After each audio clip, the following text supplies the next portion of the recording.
So I'm really curious about your journey to owning it because I really want to show women that are doing it. You know, you're doing something, Yes. um, and not necessarily be.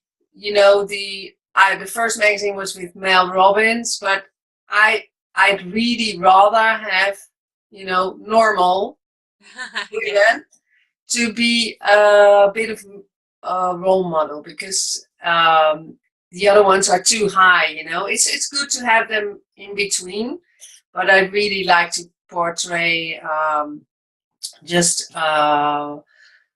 ordinary women that are extraordinary. So I love um, yeah, I love to hear what you're doing. I think we maybe you know the phrase in English we say women in the trenches, the women that are doing the day-to-day work, and it's really the work that really matters, and a lot of it is never noticed or never yeah, talked about, um, because it maybe feels too commonplace. But I think you're right. I think women want to identify with other extraordinary women that yeah, that are making perhaps the everyday things more beautiful. yeah. Yeah, and I really think that, and that's one of my beliefs is that if we, because there are a lot of women still holding back. I used to be one of them, still afraid to just do it. Is that I do feel that if we get over this, we can change the world because Yeah. the world needs a bit of a feminine touch, I think, especially now. So, where did you start? Where did you grow up? Um, can you just tell me a Yes. little bit? I'll just talk. I'll Yeah, that's good. and to yes, related to probably what you've seen a little bit on my website and how I am to that point. Um, so you know I'm a musician. Mm-hmm. Music is really a part of my family that started with my maternal grandmother. The side that my Dutch ancestor is on, and I would love to know if there's more music beyond just my grandmother, because I think Yeah. it trickles down, especially through women in a family. So my grandmother was a pianist, really amazing, and she loved it. My mother would talk about going to bed and hearing, Chopin and Debussy and Bach and Mozart, all of those things on the piano. And Wow. so my mother, of course, played, and then she wanted all of her children to play. I think my mother taught me a great lesson in that once you learn something, you really have a duty to share it and to teach it. And so learning piano and then violin was never in a bubble. It was to be shared. And Yeah. and so music really became a gift and something that lifted others. It wasn't self-serving or self-promoting. Um, and that's really how I grew up. I remember Christmas time, my mother would pack myself and my siblings into the car with our instruments, and we would go and visit elderly people who couldn't leave their homes, and we would give them their own concert, their own music concert, and that was important to my mother, and really kind of in action what she was trying to give us with music. And so I took that with me. I had great teachers growing up and hard teachers. I mean, I didn't love to practice. No. I didn't enjoy my music lessons. In fact, some of my teachers I think were too hard. They Hmm. weren't a good fit for me. Um, and so it became more of a fight with my mother than enjoying the music at some periods growing up. Yeah. Yeah. I began violin at age 8, after I'd already started piano, and but I really was quite good at piano. My teacher, I was at a youth conservatory for musicians with piano, and my teacher was really pushing me to do competitions, and she wanted me to practice 6 hours a day, and she wanted me to quit violin. And I was about 15 or 16 at that point and really doing well on the violin. really loving the violin because it was more social. There's, you know, friends and orchestra and trips that you take. And Oh, right. Okay. when she kind of gave me the ultimatum, you're going to take piano and practice 6 hours a day and you're going to quit violin, I decided to quit piano. Because I didn't enjoy her as a teacher, but she really, you know, she was really pushing me. She didn't want me to have any other distractions, but just to focus on piano. And I wish, and my mother would say this now too, I wish I would have known then that I could have just changed teachers and Oh, yeah. perhaps gone to someone that was less Yeah. focused on her success, and having a competition winning student. But I quit at that time the conservatory with piano, and I went just full concentration with violin, which was wonderful. I really enjoyed it, and I really I did well. I enjoyed it. Yeah. When it came time for me to go to university, however, I did not want to major in music. I didn't see um, options there. I only saw the chance to be a music educator within the school system, and that wasn't the right fit for me. And so I did not choose to study music. I wish I would have had different examples, role models. Like even with today, you see so much happening on YouTube and Yeah. people's websites, and musicians are just able to do so much more than I think I could have ever imagined 15 years Yeah. ago, 16 years ago.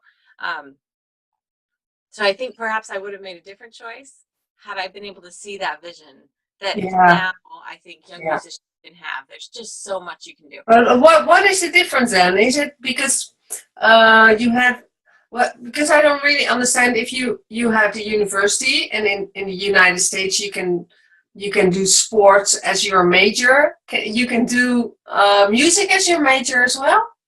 You can study music and have a bachelor's degree, a bachelor of the arts in music, and um, that really doesn't give you an end career. Like if you get a degree in computer science or as an engineer, you have Mm-hmm. a skill set that gives you a specific career with an income. Whereas when you major in music, yes, you're an incredible musician. You're able to play all of the Yeah. music, but there's no teacher training, there's no business training, there's no, I mean, there's no life training. It's just you have a degree that says you are an expert in music. Yeah. uh, Yeah. so you have to be, I think, really, um, you have to be a very multifaceted person to succeed with a degree in music, other than just being a competition winner, which there's, you know, it's like being a professional athlete. The room for competition Yeah. winners. Um, so there's a lot of incredible musicians out there that sometimes just get lost and they can never support themselves because they don't know what to No. do. And is it so? And you, how did you do that? Did you went to university, but Did. you also did the music? When did you do that? Did you practice that after school, or Well, did you? so when I decided not to study music at university, I chose, actually, I really wanted to be a doctor. And Oh, so that was kind of what I was wow. going for. We do lots of, I was trying to find myself at that young age, I guess, age 18. So I started out with taking all the biology and chemistry classes and those things, and I did really enjoy it. However, I had a great opportunity to do a study abroad program in Israel, in Wow. Jerusalem, when I was 20. And I took my violin with me there and was able to play and perform while I lived there. Uh-huh. And I was studying things, you know, completely apart from what I had been before. So I was studying, you know, the culture of Islam, and I was studying the Old and New Testament, and I was studying just the culture of that area. So I have a certificate in Near Eastern Studies, is what they call it. So Okay. it was really great. It was fascinating for me. But I returned home from that experience and changed my area of study to business and to international business, and so that's what my bachelor's degrees are in. Okay. So really a different turn. And during all this time, yes, I continued to play my violin. and to perform with groups and solos, but just out of enjoyment, Yeah. just because I Yeah. loved it. And so that just stayed with me. Then, you know, after my degree, I became a mother. My husband is in the armed forces, and so we moved around a bit. Okay. It's great. I get to meet so many different people and enjoy different cultures, and been able to perform in a lot of different places and play with musicians with all sorts of backgrounds because of that. And that's been wonderful. I decided at the age of 30 to go back to school and get my master's degree in music and violin performance. And so that's really where I came back to music as a serious student at that point. And Yeah. it was oh so hard. It was so difficult because all the other students were younger, and I Yeah. was coming from a business background, and so a lot of the professors just really didn't take me seriously even, and didn't want to see me succeed because I didn't go the traditional route of having first a bachelor's degree in music, and I really had to prove myself. Yeah. It was very difficult. It was 5 and 6 hour practicing days every Wow. day. Also taking care of my family and doing the book work for the different courses and writing papers. It was a lot, but gosh, I learned so much about myself. Yeah. Just the obstacles you have to overcome and the things you learn about yourself and what you value are really important. Yeah. Can you tell me a little bit more about that? Because I really think that that's also very interesting for other women to. Yeah. One of my and not. I've been trying a lot of things in the past, trying and not really pushing it through. You know, because I really did not know what to expect. You know, and when you and I didn't really have backup to help me, and now I'm in a kind of business community where we can help each other, and I really feel that's the difference, that you're not doing it alone, and you have teachers all over the place. Yes. And what? How do you? How would you describe your journey, or could you give give me some examples just for to show what kind of barriers did you had to overcome? You don't have to go in it very deep, but you just to give people an idea to that it's not just walk in the park. No, no.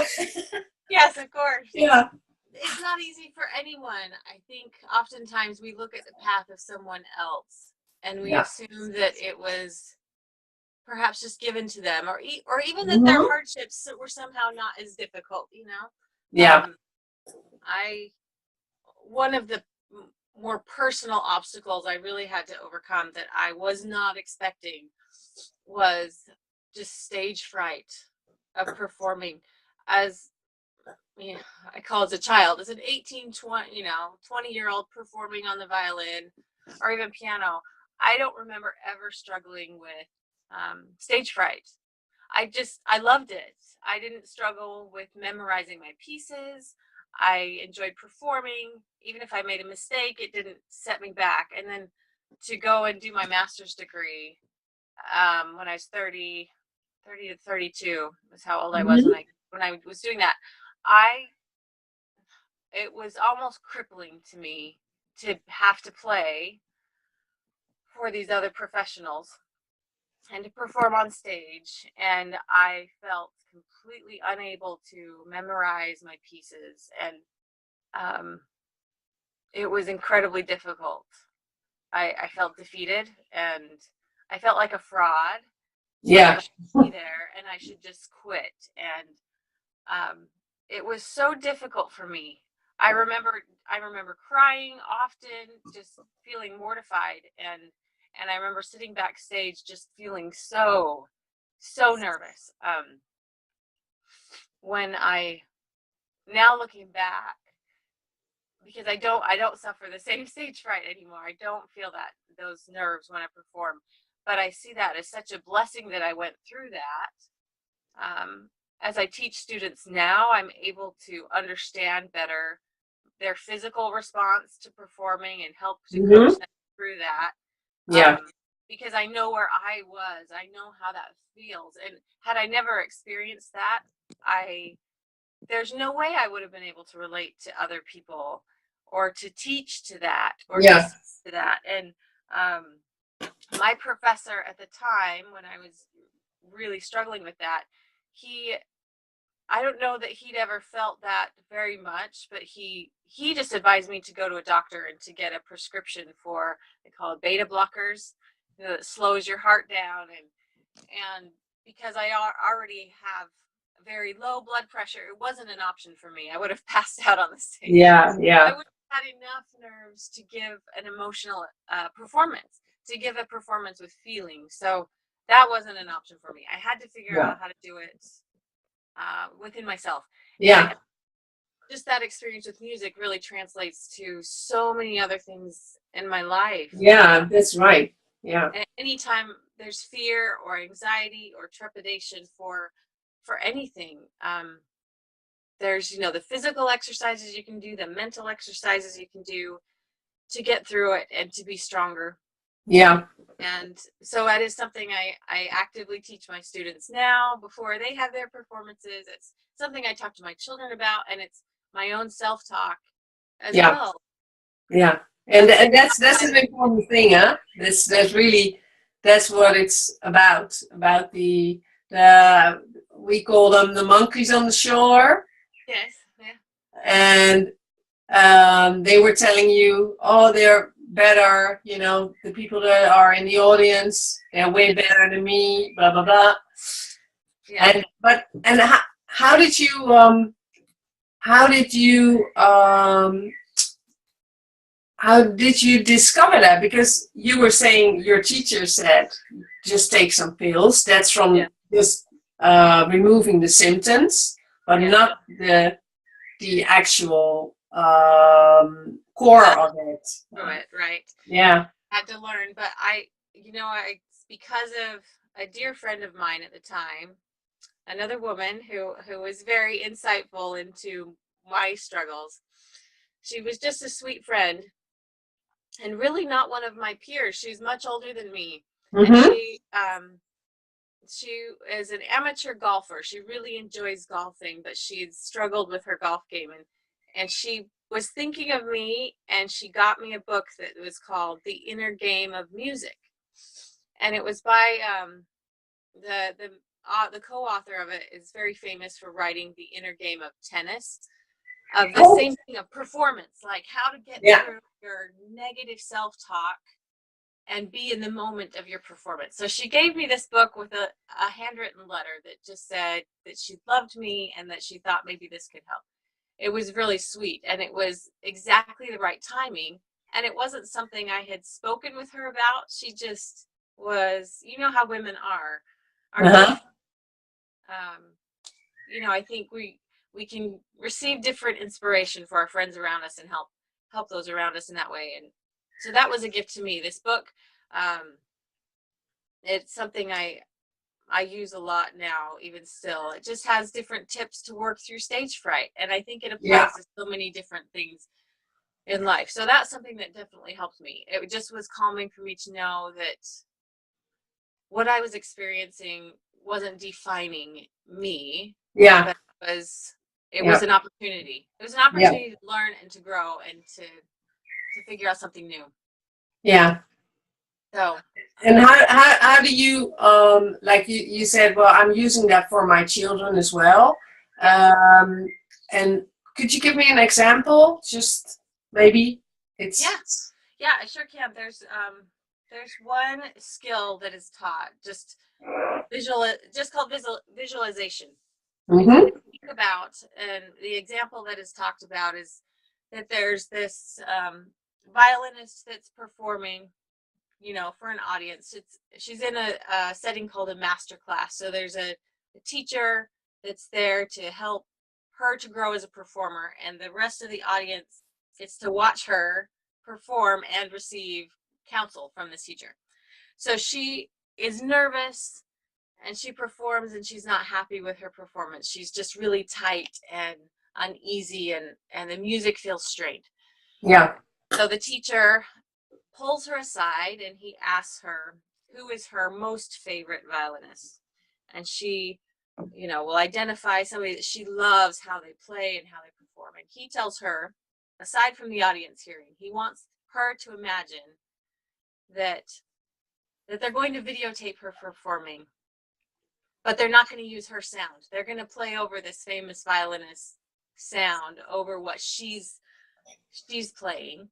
So the audience is going to hear this perfect performance, but he wants her to act as though she is that performer. Oh, so wow. Her body becomes, how Yeah. she moves, and everything becomes this other performer. And so this violinist goes out and she plays again for the audience the same thing. And it sounds like a completely different performance to the audience. It's still her playing, but it sounds completely different because of what's going on in her head.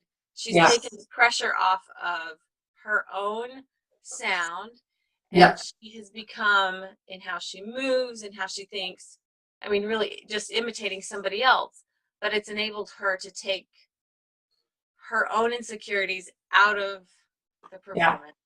Yeah. And it makes all the difference. So, I usually don't advocate to somebody pretend to be somebody else. That's not what this exercise is. No. But it helps to imagine.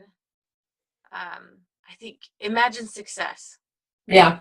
And imagine being at ease in that success while you're doing it. And a lot of people say fake it till you make it, but there is a truth in feeling your own confidence. Yeah. Get through your supposed weaknesses or barriers. Yeah. So as I teach my children with anything, I want them to be their best selves. Yeah, that's beautiful. I love the story. It's great. Yeah, and it's totally. I think this is one of the most important things, because when you put something out there, like artists do, like I'm doing, like writers do, everybody who's putting something out there, and those are mostly creatives. Everybody's creative, but the people that are putting something out there are like musicians, writers, designers. Those are the ones that are in the trenches every day, and it's really scary to put something out there, just to there will also always be a reaction, and that's what we're scared of, and we need to grow over that. Yes. And I think this is a wonderful story. I love it. Yeah, and when you went back to was it university, or what was it? Yeah. Yes, university for a graduate degree. Okay, for music. Yes. Yeah, and I saw I saw Jackson wrote something to me that you were doing something or writing something. I haven't seen that in your. But is that something you want to talk about, or? Great.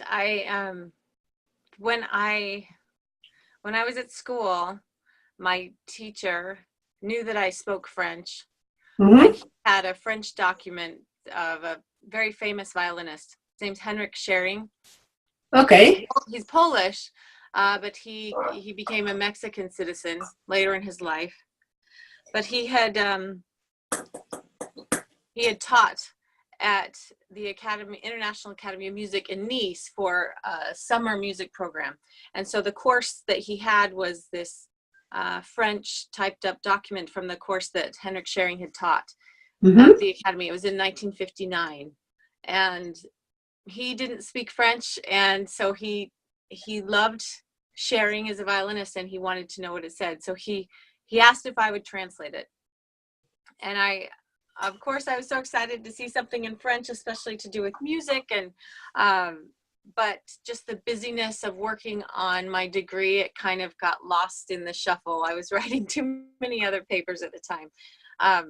But just this year, as we moved to Texas a year ago from England, and during that move, you know, you have to go through all of your possessions again. And I found papers, and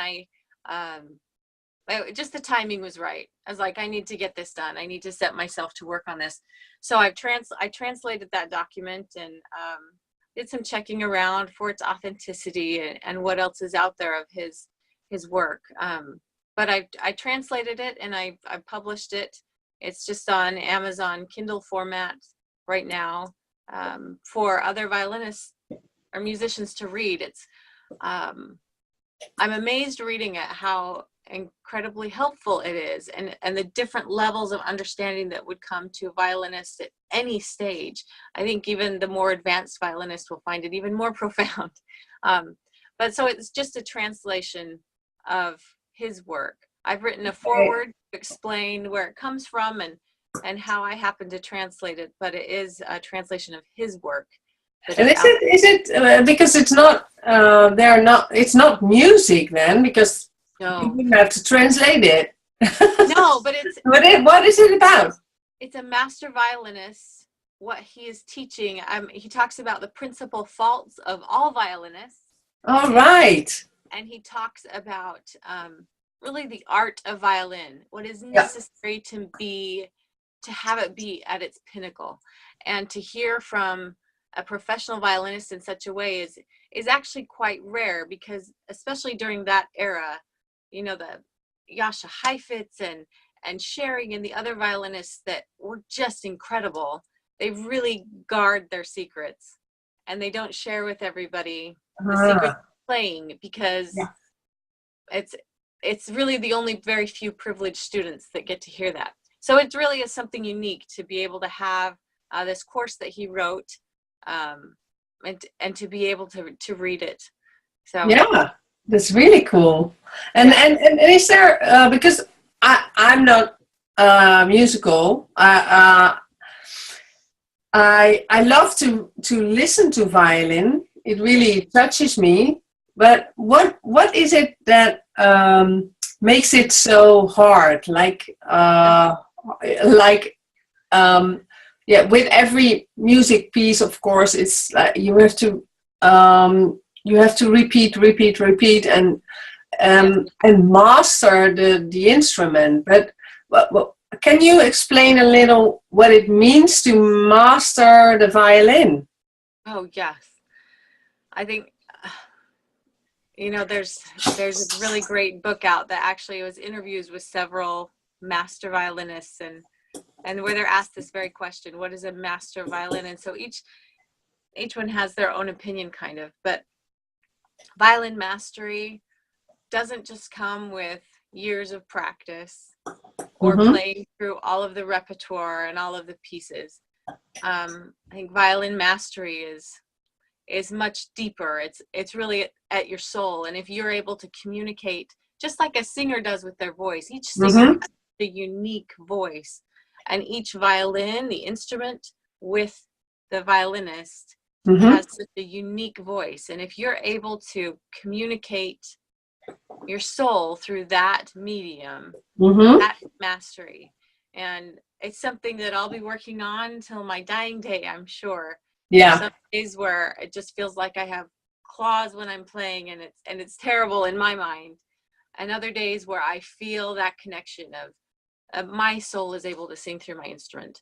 And I think that applies to so many different things that we do. You know, even when I sit down to write a blog post, or when I sit down to do my translation work, there's some days where it's just a block, and other days where it can just flow.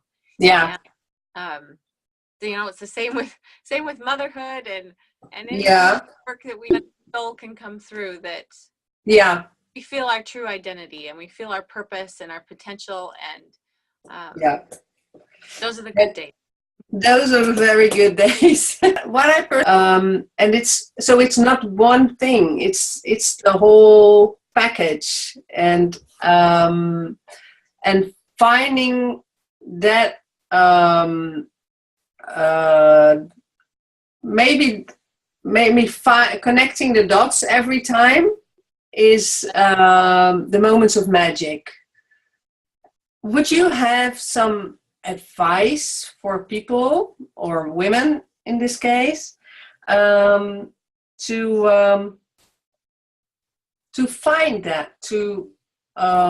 What would you advise them to do or to not do? I guess to reach that connection, right? Yeah, yeah. I really being at peace with our identity and our self-worth and our purpose, Mm-hmm. I think enables that settling to happen. And I think as women, instead of, don't look to Instagram and Facebook or to find your identity or to find your purpose. I think it has to come from within. Mm-hmm. And I really believe each of us comes to this earth with certain gifts and certain talents, certain things that we are naturally good at, that come more easily to us than maybe the next person. Yeah. But all of our gifts together are needed. So I can't provide Yeah. my talents don't supersede anyone else's, but just within ourselves, I think when we do connect those dots of all of the gifts and the things that we are good at, maybe it's a little bit of performing, it's a little bit of writing, maybe it's a little bit of teaching. And when I can bring those together in myself, that's when I feel, my potential, the fullness of what I am able to give. Yeah. That's what's most rewarding. I think when I struggle is perhaps when I'm trying to run really fast doing something that isn't my gift, or Mm-hmm. I'm putting all my time into something that isn't fulfilling for me. And so that's why I kind of need to draw back and come back to, okay, what are the things that I know in my heart I'm good at and that bring me joy? Yeah. And if I can link those together, that's when I feel whole and complete. Yeah. Yeah, that's beautiful. I Yeah. love seeing other women who do what they love. Yeah. And who are even just discovering the things that they are good at. And when I see that they're going after those things, I see that they become more beautiful. Yeah. They become, they're able to lift those around them even more readily because they're doing the thing that, their God-given gifts or their talents that they're here on this earth to do.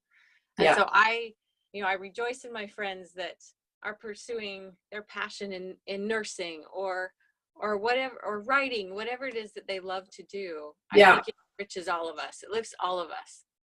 And what do you think holds them back? Most women back? What do you think? Of course, there's the perspective of what society expects. I think